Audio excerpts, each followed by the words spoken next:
बजाते नहीं है ताली और दीदी मैं साथ देते लेकिन मेरे भैया मैं साथ नहीं रहते पता नहीं कहाँ हो गए हम तो थक गए भाई कहत करते तोर कहीं साथ है लेकर दाली नहीं बजात रहा मोर भैया की दाली तो मोर दाली तो बजाओ भैया हो एती केवल बजा नहीं जाने को बात है। अच्छा रहा एती के मन ज्यादा बजाते कि ए समिति वाला मन ज्यादा बजाते रहा तो देखा ठीक है बड़का घंटी को तो धर के बैठे पड़ाक में मारे ना आवाज निकलते थे कि मुझे हाथ नहीं दिख रही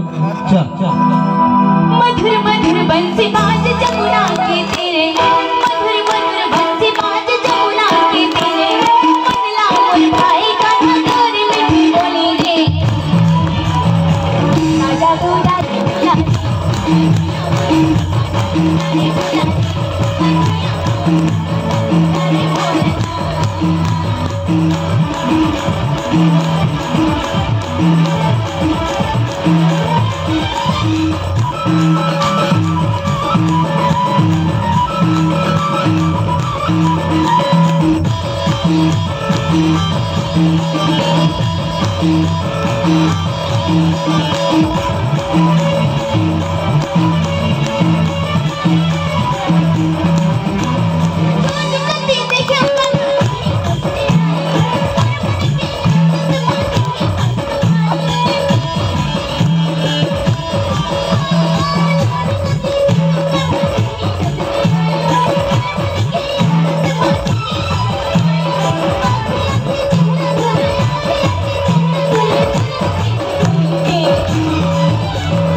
बस नीचे करके बैठे हाथ झाड़ना करते कब झाड़ना करते ताली बजाइए ना तो झाड़ भर जाइए। चलो ठीक है हाथ ऊपर उठाओ सबको ये बजाना है ना लास्ट आगे गाना ठीक है। का जादू डारे बोला